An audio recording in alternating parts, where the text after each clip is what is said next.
Hello and welcome to the Wheel of Crime podcast. This podcast is ran by two ladies who play games, mumble profanities, and laugh way too often. Also, this podcast does cover topics of sensitive nature, and as such, listener discretion is advised.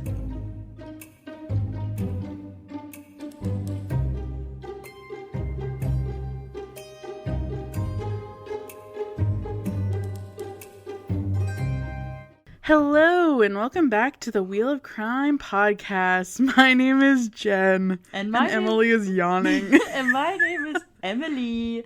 Yes, I am, because it is now the end of the day, and the sun is setting, and as are my eyes. My eye holes are closing for business. You know what that reminds me of? When we first started recording this podcast, and I would literally drive an hour and a half to our hometown, and then we would drink. I would stay the night, and then I would drive home the next morning. True. That's actually a good point. I remember that too, and I remember thinking back on it, not anytime recently, but for sure within the year, and being I don't think I'm made of the same kind of stuff that we were back then, because I would not do that. If for anyone who doesn't know, the original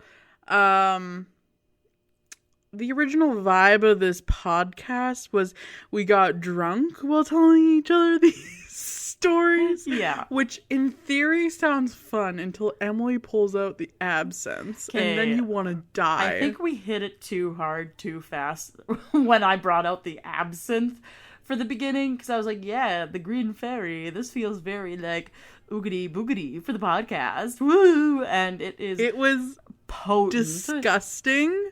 And she was like, bitch, you gotta get drunk, and this is the only thing we have available. It's true. And then we would not even remember the stories, and I was like, okay, maybe we need to retire this idea. I don't think my brain and body can handle this much longer. It was very short-lived. But it was what it was. You know, maybe one day we'll do another drunk episode, but definitely not on a weekly basis. I think that's the most alcohol I've ever consumed in my entire life. Oh, absolutely. And not even in a fun way. It was just more of we committed to this, we will do it. And then by the end of it, we're let's go to bed. I'm I don't even want to have alcohol right now, but we got to for the podcast. Them's the rules. Oh god, yeah.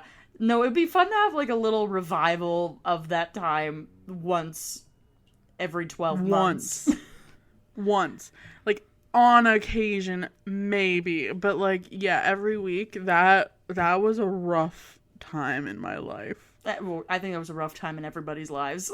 And then the drive, the 3 hours between getting there and then getting home the next morning. Yeah, those were the days. The hours where you self-reflect and think, why do I do what I do? Especially since I would come down on weeknights after work and then get up at 6 a.m. to drive to work the next morning.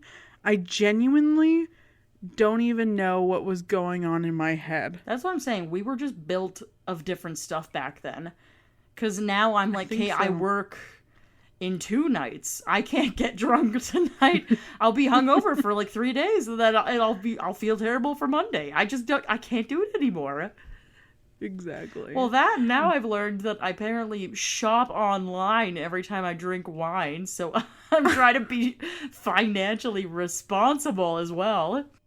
It's true. She did can I tell them your secret about what you bought around Christmas time? We have absolutely already shared the Versace underpants on this podcast already. I think when it happened, we talked about it because it was so traumatizing. I was like, I cannot believe I've done this. Of all the things that I've ever done, this takes the cake. Are they at least cute? Oh, they're super cute. Very cute. Bougie underwear. I honestly can't say if it was really worth the purchase or not, because quality-wise, they feel about the same as pretty much anything that you could get at Winners for $40. So not low quality, I would say mid-tier. They're very mid. But they aren't priced mid-tier. That's the thing. Thankfully, I had 2 brain cells to rub together when the online shopping actually happened. Otherwise, I could have bought something else that would have been much more pricey. I mean, there's always time. There might be another Versace slip in Emily's future. That's all I'm saying. Oh no, next time it'll be something else like Coach or Gucci or something. Yeah, Hermes. Some Gucci. Gotta get them Gucci flip-flops next. Exactly. Yeah. But we should probably get into our questions, because last episode we literally spent 45 minutes talking about genuinely nothing. Yeah. And I feel bad for everyone. Me too. So, yes, we will be concise today as penance for our 40 minutes of hot garbage. It's true, but I do have a really good story for you today, so I'm actually really excited. Okay, cool. I am stoked. So let's spin this wheel of questions. Have you ever been fired? Yes. Next question. Would you like to elaborate on that? I can't remember which job it was from exactly, but it was definitely one of the ones I was working as a teenager. And honestly, I remember working, I think I usually had like 2 or 3 jobs, like 2 or 3 part-time jobs all going on at the same time. So what would end up happening is one of those 3 would end up not getting a lot of love from Emily, and maybe I would cancel on them a lot, and maybe I would not show up for shifts because I was still working a different shift at one of the other places that I worked. And yes, then that does lead to your termination when you do behaviors like this. I mean, that makes sense. I feel like it's hard with, like, part-time jobs, especially when you're in, like, high school, college, because sometimes you're in, like, a position where you need, like, a little bit more than part-time, but not full-time. Yeah. And I feel like a lot of part-time jobs are not very accommodating to that at all. So you do need like 2 jobs to sustain your lifestyle. That was literally it. Like, I remember, like, the place I'm thinking of, I worked as a hostess at a restaurant at one point, as well as a concession person at the movie theater, and I sold jeans all at the same time. And basically what even led me there was, like, I wanted a job that would have me in for the weekday mornings, because then I had school, like, at college for the afternoons usually, or like the evenings. So then on the days where I had morning classes, then I'd need the opposite. So then I had those 2 jobs figured out, but then it was so inconsistent with, like, just scheduling that I ended up also getting a 3rd one for the weekends. But then what would end up happening is time would go on, right? And then all of a sudden one job's like, hey, we need you in for more, like, of these types of hours. And then I'd say, okay. And then I'd go back to the other places and be like, hey, dogs, I need to have my schedule changed because I can no longer work these hours. And they would be like, oh, okay, blah, blah, blah, blah, blah. But like you said, super unaccommodating, even though it's part-time work. And so it was always such a fight being like, yeah, I cannot work these hours. Because then I would get double booked for shifts every single week. Like, I don't think there was a single time in that time period where I was working a job and was not double or triple booked for, like, time that I said I was not available. That's so stressful. Honestly, like, I remember I was working 2 retail jobs at once this summer before my first year at college, and it was the most stressful time because even though it was very upfront, like, I have both of these jobs, this is what I can do here and this is what I'm doing there, they just, like, did not give a fuck, and they would just, like, make up their own rules and, like, double book me, like you said, and it gave me so much anxiety that I literally, I think the first time I got double booked, quit the one I didn't like, or that I liked the least, and was like, I can't handle it. It's too much. Well, and, like, it's weird now, too, because, like, now, you know, I've been working at my current place of employment for, like, 6 years. I have a management position. Like, I understand a little bit more about how the scheduling process works. And, like, when you're making the schedule, like, people are usually pretty concise on, like, what hours they can or can't work. Like, especially people in school. It's like, okay, I'm unavailable from, like, let's just say 9 to 5, Monday to, or, like, Tuesday, Wednesday, Thursdays, because you have college classes, right? Mm-hmm. that's like not a hard thing to remember, especially if like you have a pretty like, if you only have like say 6 people who are working in a certain area. Like that's the thing I can't figure out is how that was such a stress factor for me working part-time, you know? I know. When it's so easy to just like have a person's name and be like only available at these times, right? Mm-hmm. Especially because it's like, it seems like when you bring up like, hey, I told you I couldn't work this day, it seemed like they were like, you never told me. And I was like, I 100% did. And you ignored me clearly because I definitely said I couldn't do this. Yep. So that was fun. And yeah, that's all I remember about that. So then, have you ever been fired? I have never been fired. I was laid off once because the company was going under, and I was one of the newer employees. Yeah. This was actually right when we first started the podcast. Yeah. I was like, oh, that's like relatively fresh in my memory still. It was honestly traumatic because I had never, like, I had always been the person to quit and never been, like, let go or fired or anything before. So, like, I just, like, was like, what did I do wrong? And they're like, literally nothing, you're awesome, but you gotta go. That's super funny. You know, I remember after being fired, not really giving a fuck anyways. Because like I said, at the time I had other places of employment. I totally knew why I was getting fired is because I was never there. So I'm like, you know what? This checks out. Bye, guys. and that was it. I like water off a duck's back. Which one was it? The jean place, the theater, or the hostess job? It was the theater that got me fired. Oh no. Well, to be fair, it was also my least favorite place because I went home every single night stinking like butter.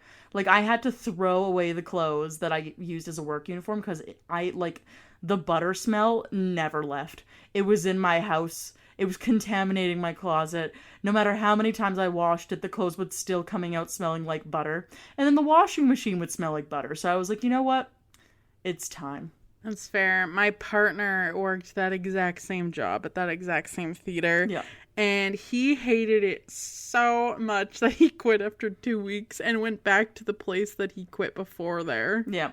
Yeah, no, I remember especially towards the end because they used to do this weird thing too where like, so when I started working at the movie theater, I think I was like 18 or 19, like just out of high school, right?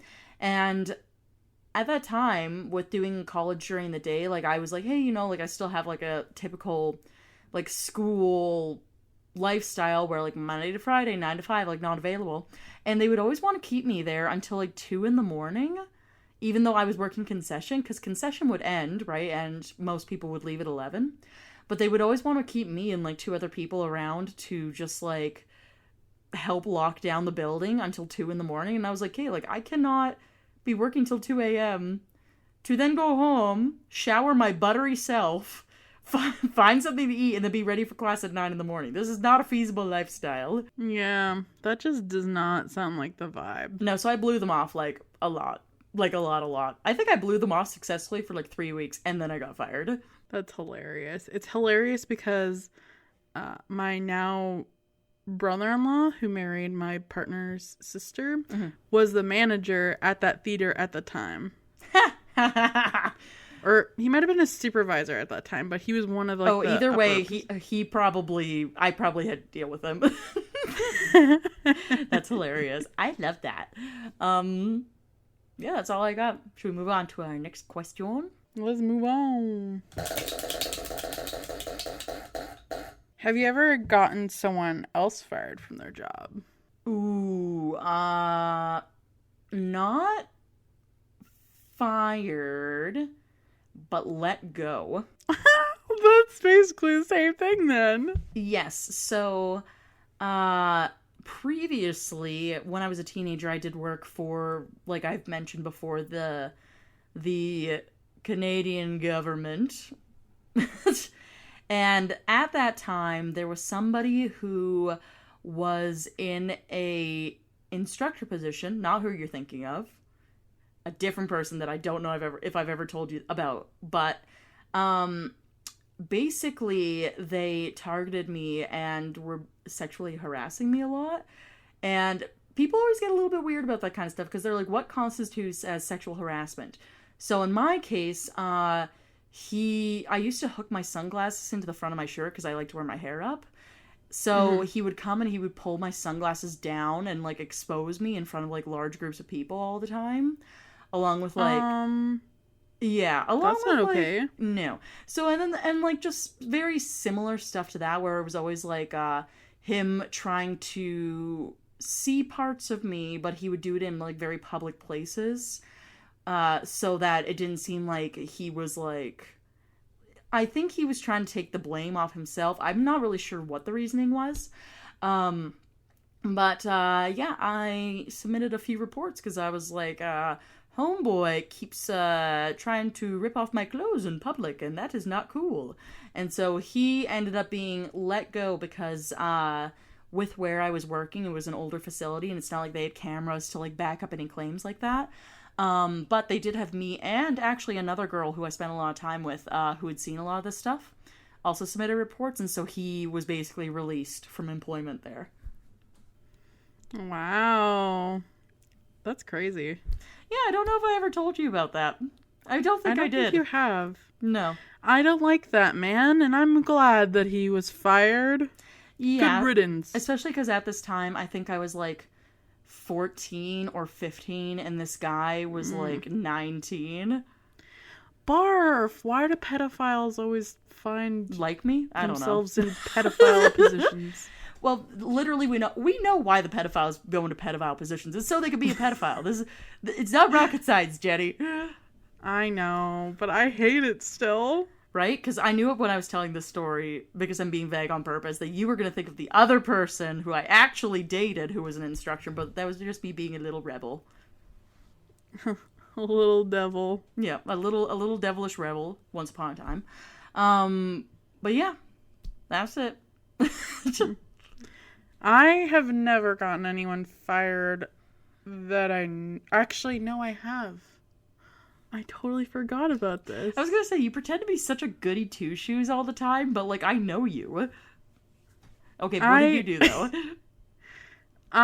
This was actually kind of recent, like, last summer. Oh. I was working on a project, because I work in the film industry, and I was the head of a department, and there was someone in my department who was doing a not very good job. So I told the producer, and like that, along with like a few other people complaining about this individual, led to their ultimate termination from the project. I like how you say this like it's a bad thing. Literally what you just told me is mans didn't want to work and was showing up to collect a paycheck without working, and so he got fired. That is very reasonable. It is, but like, I don't know. I don't know who from my industry listens to this. I don't want to like out anybody. It's a very small circle, so I'm trying to be careful with my words. I see. All right. Well, let's move on to our next question then. If you had to start your own unconventional business, what would it be? So, in words of unconventional, do you mean something that I actually think I could make money at, or just if I had to pick anything, what would it be? Like anything, like selling custom frog embroidered socks on the streets of Vancouver. I don't know if I would even call this like unconventional, but like I always had this like nice idea where like if I knew that like money wasn't an issue or how much money you make doing your job or like whatever business you're starting, I would love to run a like a library / consignment store that is also a cat cafe. Oh, that sounds like my dream. I would go there. Right? All the time. That's what I'm saying. So basically you would go there, right? And you can like rent books or, you know, like a regular library, but if you want to stay there, there's also the option of like tea, coffee, but then you can also like cuddle with kitties that would just like live at the library up until they would get like adopted out. And then on the other hand, like there would be, say, like a for sale section of just like choice thrifted or consignment things that are like a little higher value, and then the proceeds could go to like a little foundation that helps cats and stuff like that. Aw, I love that. See, mine's actually kind of similar. And, like, I know that this business exists because I've been to one in the city I currently live in. Mm-hmm. But, like, as soon as I walked in, I was like, ugh, this would be the vibe if, like, I could just start a business. Just do it, yeah. It's a bookstore / coffee shop on the top, and in the basement they have a movie theater where they do, like, selected curated movie screenings of just, like, old movies. Like, nothing current, but, like, just, like, whatever they feel like putting on. So like they'll do like themed months or whatever where they'll do like different little screenings, and I love that idea. I feel like that would be the best. I love how literally basically we have the exact same interests, and the only difference is I would like try to run like a cat adoption thing, and you would want a movie theater. Those are the only differences. So here's what I'm thinking. Okay, we find a building with 3 floors. Middle floor where people first enter is like the library with like the cafe, but then like the top floor could be where people would go to like see like the cats and like go and like take their beverages up and maybe like get a table and hang out with some kitties, and then the basement could be the movie theater. I like this idea. I feel like we got a real business plan here. Right? I'm big ideas between us. My big brain thinking this might just work. You never know. But that's really sweet of both of us. All right, we have a last question, I think. A 4th one, right? Yes. All right, let's get to it. What is our last question? Okay. So, picture this, okay? This is a hypothetical situation. You've been hired as a writer for a new online publication. What is your column going to be about / like what would you want to write about? You can write about anything you want. Oh, easy. Literally what we do this podcast on, like myths, legends, and folklore. That's it. I love being able to like the idea of being able to pull out like different types of research papers on all these different things, and like trying to find the link between like what might have been the story versus like today versus what's based in reality versus what's based in lessons. Like I love that kind of stuff. That is very much your vibe. I will say that's pretty on point for you. Good job, Em. You know yourself. At least that part, for sure. Ooh, what would yours be? See, it's kind of hard because, like, for a lot of years, I literally, that was, like, my actual job. I worked for, like, different online publications and wrote. Mm-hmm. So I feel like as much as I love true crime and I like talking about it, I think I prefer the podcast format for that versus writing about it. So I think I would want to be a travel blogger for the sole purpose of getting sent places for free around the world. Ooh, okay, well, now that you've said that, I obviously have to become a travel blogger too. But that's like a really good point though. Or like I did read somewhere that apparently a lot of people who write articles about like food related ones, depending on who they work for, they'll actually get sent like really like niche things to include in their dishes for free, just to be able to have something to write about that is like off the beaten track and like that kind of stuff. Yeah. I'm trying to think. There was something else that popped through my head, but I can't put my finger on it. Something about like when I was younger, I always thought it'd be a cool job to like review books. But now I think it would be less cool because the authors would actually have to read your reviews. And I can think of a few that I've read where my opinions are not superb and I don't necessarily want other people to know what I think of them and their writing. It's always hard with like being a critic because like in college I used to go review plays for like our college theater or whatever and like write my reviews in our paper. And there was a couple of them that were less than superb. So I was kind of like in this weird position of like, I don't want to roast these people that I literally go to the same school as, but like, I also don't want to lie in my review. Yeah. Well, and there's always like the thing too where it's like, well, maybe somebody will like take this the right way and be like, here's some room for improvement.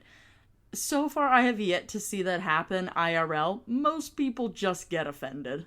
I think so. And honestly, fair. I don't really like when people critique me. I can't imagine it being like in a public space like that. I feel like that'd be very... you'd have to have very thick skin. Oh, for sure. All right. So, I think your story today is somebody starts up a business and somebody's working there and they are not doing a good job, and then they get fired, and then they come over and they light the place up, and then a movie theater opens in the old location. Not quite, but you're on to some of the threads we're going to explore. Okay, I'm ready. I would love to hear your story today. Okay, well, I'm going to tell you about James Nicholas Sears, who is also known as Demetrius Safroulas, and he is a Greek-Canadian and was born on September 14th, 1963. Now, our guy usually refers to himself as Dimitri, so that's what I'm going to refer to him as for the duration of this podcast. Have you ever heard of our pal Dimitri, Emily? No. The only Dimitri I know is literally the hot boy from John Bluth's Anastasia. That's it. That's the only one I know. I'm going to add another Dimitri to your vocabulary then. Cool. This one's less fun.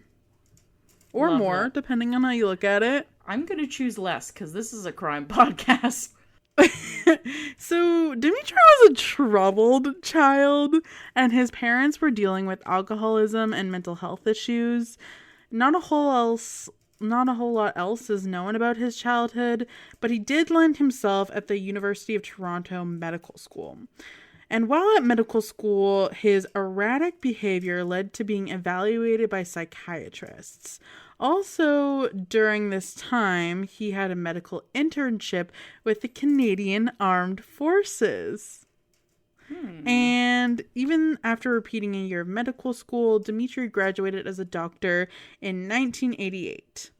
A year later, Dimitri joined the Armed Forces, where he was evaluated by a military psychiatrist due to his behavior, and he was judged as immature and entered into psychotherapy in 1990. Allegedly, despite all this, Dimitri says that he was able to work his way up to a medical officer captain in the Canadian Armed Forces. So I'm not like super well versed at like the hierarchy. Is that like a higher position, or is that kind of like entry level, M? Okay, so captain is a high rank position. As for medical officer, I'm assuming they mean the particular branch he was in, so I would say he was probably pretty high level. Okay, well, we don't know if that's true because our pal Dimitri, I personally feel like he might not always tell the truth, but that's alleged. I see. That's just what I get. I gather the feeling, because I'm like, well, also the other weird thing that you said is like that he would refer to himself as a medical officer, because that's not like an official ranking unless he's talking about like what division he works in. Otherwise, the only one that I could think of would be like even similar to what he's talking about is like a petty officer, but like to be a captain, you also need to be a captain of a particular unit. So overall, it's not making a whole lot of sense to me already. Well, then we're off to a great start. Cool. Love that for us. So, a female officer complained about Dimitri continually attempting to enter her room, and during the military police investigation, a can of mace, several knives, 2 empty smoke grenade canisters, and a stun gun were all found in his room. So yeah, he got a lot of things that he should not have, I'm going to assume. Yeah, as far as like what you're allowed to have in the military, that's a 0 out of 100 for things that you're supposed to have in your room. Literally none of those things. Not even one of those things. Not even one. But around this time, Dimitri, quote-unquote, retired from the Canadian Armed Forces. Did he retire? Was he let go? We don't really know. Yeah. But following complaints from female patients, Dimitri's medical license was revoked by the College of Physicians and Surgeons of Ontario in 1992 after Dimitri pleaded guilty to 2 counts of sexual assault. However, Dimitri did later appeal the sexual assault charges, claiming his lawyers had pressured him into pleading guilty, and he was acquitted. So I will put that out there. But, who knows? Who fucking knows? Who's to say? So, Dimitri started the Second Opinion Medical Legal Consulting Group in 1994, offering medical investigative services such as medical background checks for prospective employees of its clients and research for parties to medical malpractice suits, which is hilarious considering how he got his license taken away.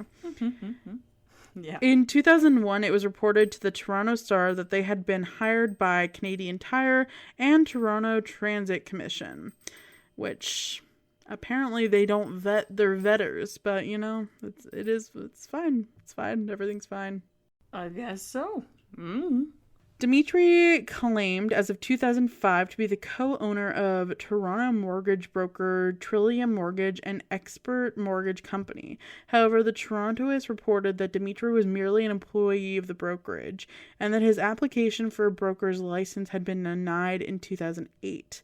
Regardless of his dreams of being a mortgage broker being lost, he stayed on as a full-time employee for Expert Mortgage Company as a, quote, in-house marketing guru, which I love it when people describe themselves as gurus. It makes me feel real confident about how the rest of this story is going to go.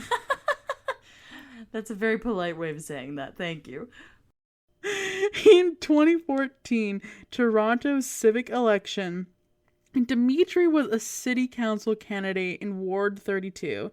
In campaign materials supporting his run for Toronto City Council, he referred to himself as Toronto's #1 trainer of sales consultants with specialization in mortgage and real estate agents, which was a flat-out lie because he literally, as we literally just learned, his application was denied, so there's no way you could be #1.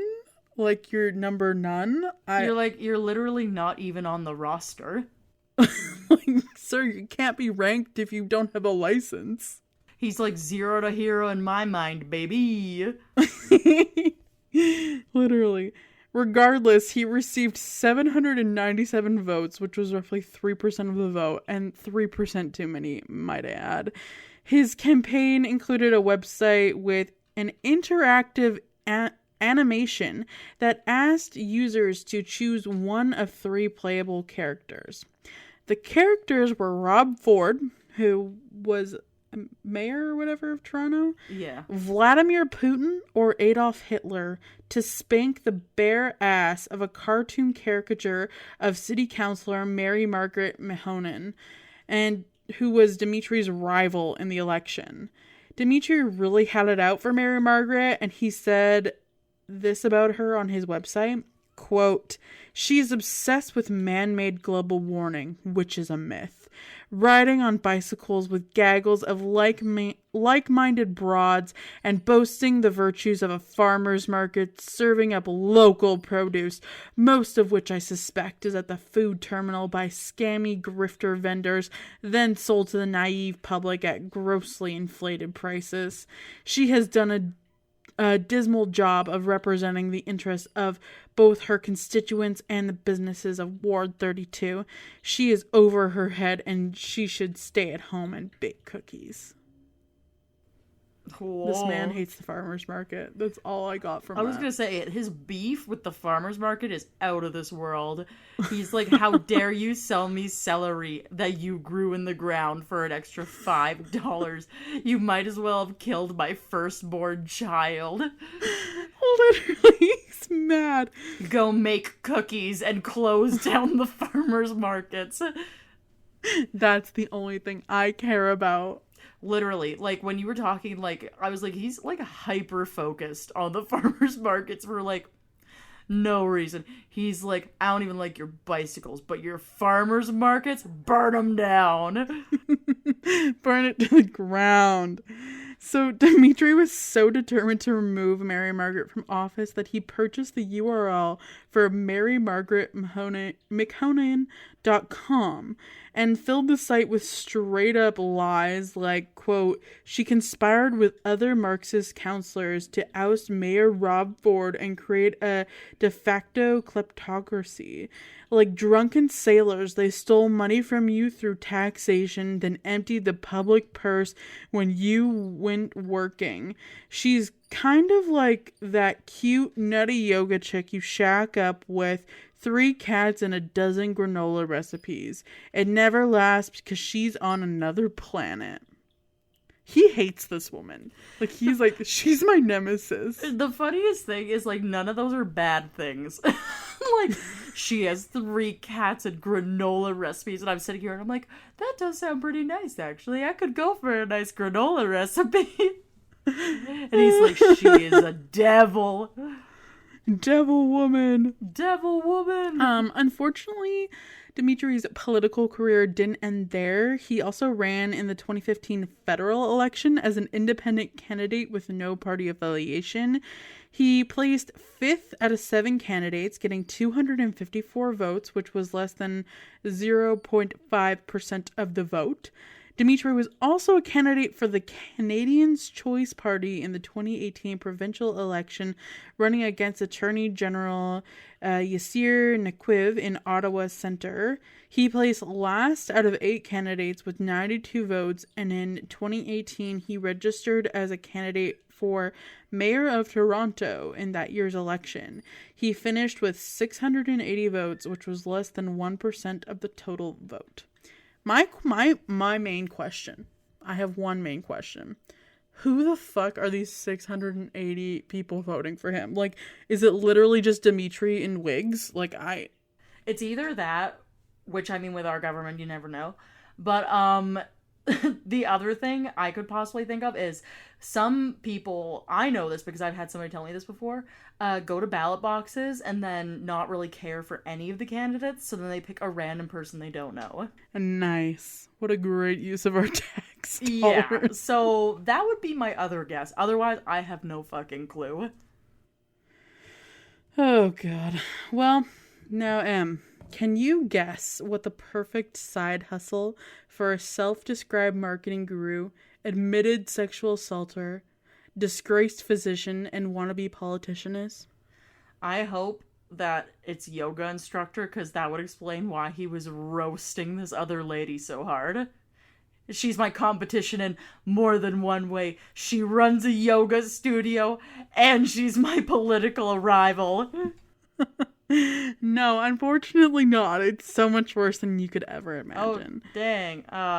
Worse. So, Dimitri was also known for his activities as a pickup artist, using the pseudonym Dimitri the Lover, selling courses that claimed... Are you serious? I'm 100% serious. Was he a male prostitute as his, like, last side hustle? Oh, we'll get there. There's another side hustle after this one. Oh, so okay. Just you wait. Okay. So he sold courses that claimed to train men in how to seduce women. After Dimitri's career in medicine was abruptly cut off, he decided to follow what I can only assume is his true calling in life. He started working out of a downtown Toronto bar called Rancho Relaxo. You literally can't make this shit up. You cannot make this shit up. Rancho Relaxo.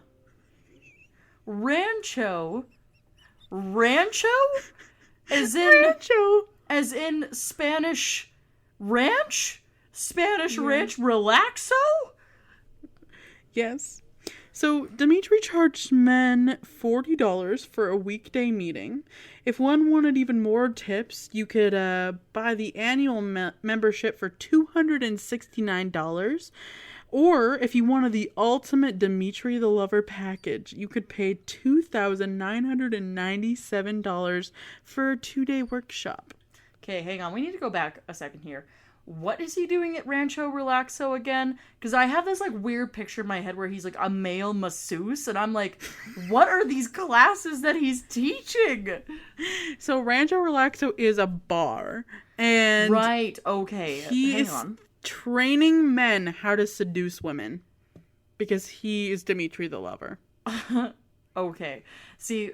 This makes more sense now. I was really going into this. I think I missed that first part, but I was really going to this being like he's somehow a male masseuse at like Rancho Relaxo, and all these male clients are coming in. I honestly, I wish. I genuinely wish. All right, so update: Dimitri the Lover works at a bar, the Relaxing Ranch, and men pay him for hot tips. Okay, that's what I got. So Dimitri became somewhat of an early viral sensation after he left 2 rather unique voicemails on the phone of a woman he met in King Street in Toronto. The first voicemail is kind of basic. Dimitri comes off a little bit greasy, if you know what I mean. And the second is much darker, a somewhat terrifying rant, which he left after his first message was not returned. Offering the suggestion, Olga, the woman he met on the street, was perhaps dealing with mental illness, or perhaps her mother was having cancer as reasons for her not returning the call. Now, my words simply cannot describe to you the weirdness of these 2 voicemails, so I'm just going to let you listen to them, Em. Hey. You just need to hear this man. Sorry I had to leave such a rushed message with you when we met the other day. I just want to quickly give you my phone number, and I had to get the heck out of the area.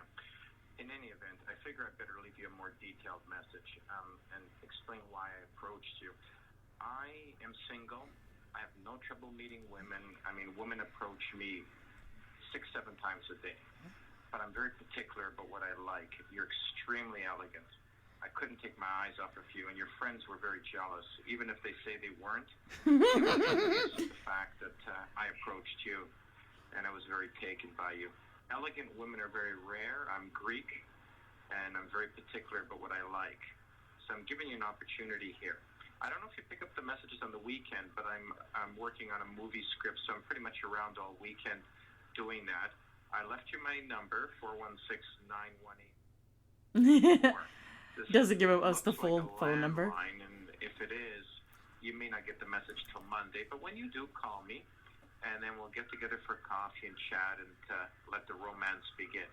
You look very taken aback by my approach, and I hope that isn't timidness. I hope it was just a little bit of shock at being approached so directly, because I don't really date timid women, because I'm a very direct, very passionate, very assertive man.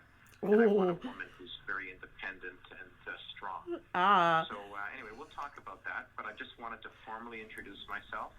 Now I have.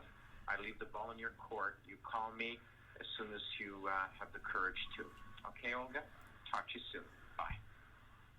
Okay, I'm just going to pause because I know the next voicemail is coming. First of all, completely understand what you mean by greasy. That is a very accurate statement. Number 2, this man is so full of himself. I like how literally just sounds like he walked up to her in the street and he's already made this whole idea of who she is in his mind of you're just so elegant and you're not timid and you're a woman of confidence and so many women come after me all the time and I've taken time out of my day to reach out to you, and that should mean something because I'm so fucking cool. Bleh. Bleh. Gross. Okay, let's listen to the second one. Okay, I'm so excited. Hi there, Olga. It's Dimitri calling again, the guy from the street. I left you a message several days ago. Okay, sorry. Hey, it's me again, the guy from the street. That is so funny. I gotta say it. Okay, next. Said you were interested. Now, here's the way I work. I don't like leaving second messages, but I like you. You're very elegant woman, very attractive, but... So elegant. I don't play that game. I know your friends tell you not to return calls. You're playing games like you see on stupid TV shows. So here's how it's going to work. It is now 4:30 on Wednesday. Now I'll assume that you've already left work, because, some people leave early, and I'll grant you that. But if I do not receive a phone call back from you... Bitch, you don't even know her. 3 o'clock Thursday afternoon, I'm no longer interested. Good. You can erase my number. I don't play games like that. I'm completely single. I'm very intelligent. I'm great in bed. I make great money. Believe it or not, I'm a complete catch. I've only been single 4 months. Okay, I gotta say this as like a hot tip for our listeners. History in my own life states, if a man tells you he is a catch, a hot ticket item, this man has no bitches. Not even a single bitch. Probably hasn't had any bitches ever in his whole life. There's just none to be had. Like, he is the opposite of a catch if he tells you that he is a catch. Literally. Okay. Relationship, went a year. It's very tough to maintain it like that, and it didn't work out. There's nothing wrong with me. As a matter of fact, I'm one of the few men in the city that has nothing wrong with him. Uh-huh. So not convincing. 3 o'clock deadline. If I don't hear from you, you lose my number. I'm erasing yours right now, so you won't be hearing back from me. So that's it. 3 o'clock tomorrow, or you can just completely forget it. Now, I understand if you've got other issues, like maybe you're not playing games, maybe you've had, I don't know, maybe you were abused in childhood, maybe your mother has cancer, you're going to chemo, maybe you're just a person who's extremely frightened or has an anxiety disorder, maybe you're on some medication for that. I don't know. There could be another... He's giving me an anxiety disorder. I'd be like, oh God, this man is gonna follow me home from work. Like, he is a stalker. I'm afraid. I need a restraining order immediately. Needs help in every... he needs some milk. He needs a therapist. Maybe some vitamin C. I don't know what he needs. A lot. He needs a lot of things. Literally. That I'm not aware of. But nobody says, call me, hands a person a business card, and then doesn't return calls. It's extremely passive-aggressive. You should actually look that up, passive-aggressive personality disorder. And you let me know if you've got issues, psychological issues, if you're on any sort of medication for anxiety or depression, I'm not interested. Okay? But if you're psychologically normal and you haven't called me because there's been some horrible thing that's happened in your life which prevented you, that's fine. But otherwise, don't call me. Okay? Bye. What the fuck? Okay, this woman, poor Olga, is just swimming in regret. I could not even imagine giving your number to someone and being like, yeah, they're like kind of cute, maybe we'll chat, and then receiving those voicemails. I'd be like, homeboy, you're lucky I haven't even blocked you yet. Like, what the fuck is wrong with you? Literally, poor Olga, this woman, she has suffered. She deserves financial compensation after receiving those. Yeah, considering what she went through and I just went through it, yeah, she needs a lot as well. A lot. A lot of things. First and foremost, maybe a hug. Literally. My favorite part is that it expires at like 3 p.m., like on a Wednesday or whatever. I am just like, sir, is like, this has got an expiration date, and if you don't... And like, I can't even understand why I say people, but I've noticed this more in men. It's like all of this focus on being like, yeah, I'm not desperate. I'm like, I got so much women, like, you're like so special. I went out of my day, and like, there's an expiry date on like how long I'm gonna be interested in you, so take me up on it. But he is so thirsty. He is so thirsty, and it's not even funny because he's being so rude. He's like, yeah, like, I think you're like super hot, but like, yeah, like, you need to do whatever I want, otherwise, yeah, you're kind of a bitch. Literally, like, these are the hot tips you could be getting if you pay him $2,997 for a 2-day workshop. Did you receive some heavy inspiration from, like, social media's current obsession with Andrew Tate? No, how I found this story was I heard the second voicemail on TikTok. A girl was reacting to it, and I was like, who is this man? I must know everything about him. Okay, that's super funny. Yeah, no, personally, if I ever received a voicemail like that, I would block them immediately. Maybe do another egg cleanse, just in case, and then move to a different house, because that's the other thing too. He's like saying things like, maybe you got off work early around 4:30. If they just briefly met in the street, how does he even know, like, what she does for work? Like, her job? Like, I'm already a little suspicious about this guy. Well, I think I'm going to have to assume, because I don't know, Olga's never spoken up that I know of, but it says in the voicemail that she handed him a business card, and that's how he got her number. So I'm assuming the business card was for the work, like, her job. Maybe she wasn't even... Here's the thing, though. Maybe she wasn't even giving him the business card to be like, yeah, call me because I want to go on a date. Maybe she was giving him a business card to be like, yeah, contribute to my business. Literally. Or, like, she was offering call me to set up an appointment. And he's like, why won't you date me? Poor Olga.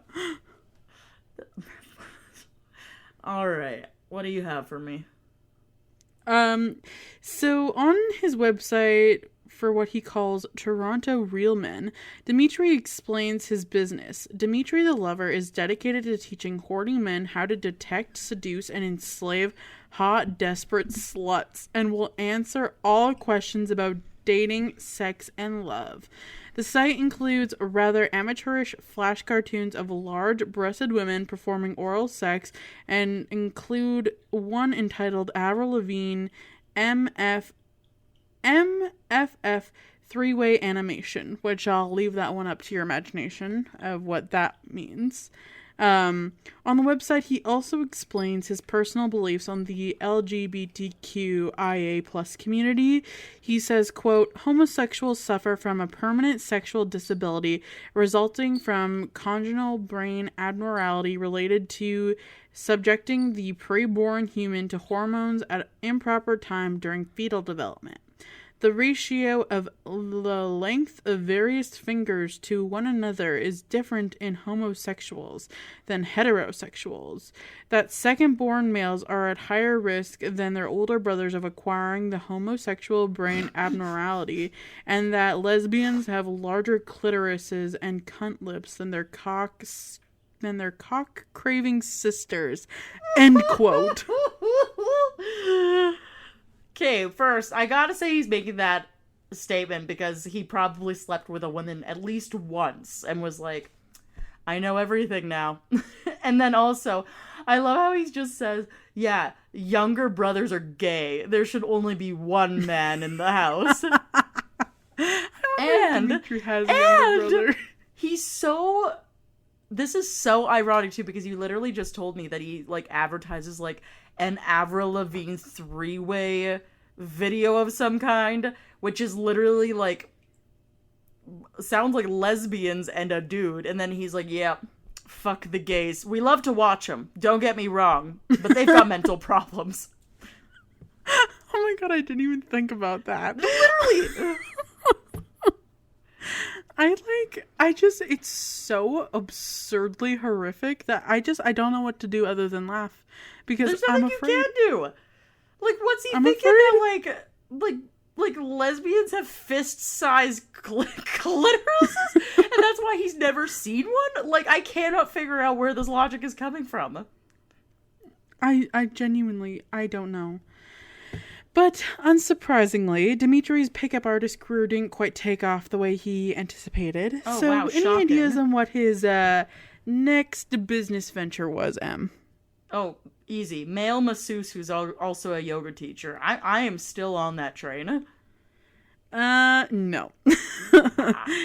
He decided to start an anti-Semitic, Holocaust-denying newspaper called Your Ward News. Yes, your face says it all. It is quite the turn of events.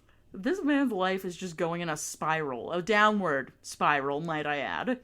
Yes. The quarterly newspaper promoted the New Constitution Party, which is an unregistered neo-Nazi political party led by Dimitri himself. The newspaper used to be printed and distributed as a flyer in the East Toronto neighborhood of the Beaches. The vanity publication claimed to have a circulation of 50,000, and Dimitri decided it was a good idea to deliver his publication to the homes that belonged to known Holocaust survivors. Ah, okay. As if they haven't been through enough. The fucking Dimitri is like, yes, I'm just going Dimitri to deliver the Lover. hate mail. Yeah. Fuck this guy. Alright. The publication was criticized for using anti-Semitic caricatures and language described by former Canadian Jewish Congress Chief Executive Officer Bernie Farber as, quote, classic anti-Semitic tropes and a, quote, clear attempt at a hateful representation of Jews. On June 6, 2016, the Government of Canada ordered Canada Post to cease delivery of the paper. However, the newspaper continued to be distributed using private delivery services and was investigated for hate crime. On June 21st, 2017, Dimitri and his publisher Leroy St. Germain were charged under the Criminal Code with uttering threats against Warren and Lisa Kinsella in an article by Dimitri in which he wrote that his supporters may decide to, quote, bludgeon the Kinsellas to death. So he's literally making death threats in this fucking crazy, racist, anti-Semitic newspaper that he started. And in November 2017, Dimitri and Leroy were charged with 2 counts of willful promotion of hatred under the Criminal Code. They were accused of promoting hatred against women and Jews. Both were found guilty on January 24, 2019. The Crown asked that Dimitri be given a 1-year jail sentence and an additional 3 years probation, during which Dimitri would be prohibited from publishing any material. I personally think that he should have a lifetime ban, but that's just me. Agreed. He should have a ban from many things, in my personal opinion, but here we are. Here we are. On August 22nd, 2019, Dimitri was sentenced to 1 year's imprisonment, consisting of 6 months for each charge, served consecutively, the maximum sentence available. And on August 29th, 2019, Leroy was sentenced to 1 year of house arrest. While Dimitri and Leroy appealed the verdict, suggesting that their counsel was incompetent. So it seems to be a trend for Dimitri. When he doesn't get his way, he's like, my lawyers, they just suck. That's why I'm guilty. I promise. It's not me. I'm not just a garbage person. It's everybody else. They've all got problems. Exactly. The judge denied their appeal on June 14th, 2021, sustaining the lower court's sentences. Dimitri was ordered to surrender himself that afternoon and began serving his sentence. After being released on parole in 2021, Dimitri accepted a free speech award, quote-unquote, from a white supremacist named Paul Fromm. In his videotaped acceptance speech, Dimitri theorized about the handling of the COVID-19 pandemic in Canada, saying shit like, if the Nazis were in charge, and he also called for the public execution of Chief Public Health Officer Theresa Tam. Dimitri was arrested again on February 3rd, 2022, for violating his parole conditions. And that is the story of Dimitri the Lover and his many jobs. All suck. I'm literally speechless. First of all, I don't even have a first of all. Mans has got some serious problems. I do not understand how people like this could just walk around and exist in the universe and just never be like, maybe I'm the problem. He's like, literally, I am the best. I have a large penis and I know how to use it. And it's everyone else who's the problem. Literally. That's what Dimitri thinks. You don't call yourself the lover unless you think you got something really good to offer everybody else. But,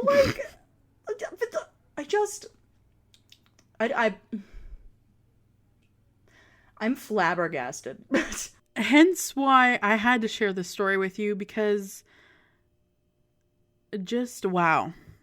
This genuinely sounds like the story of a man that you would find at the bar. Like you go out with your friends and then they're like, oh yeah, here's this crazy thing with this guy I met, and then you're like, wow, I think they might actually be a psychopath.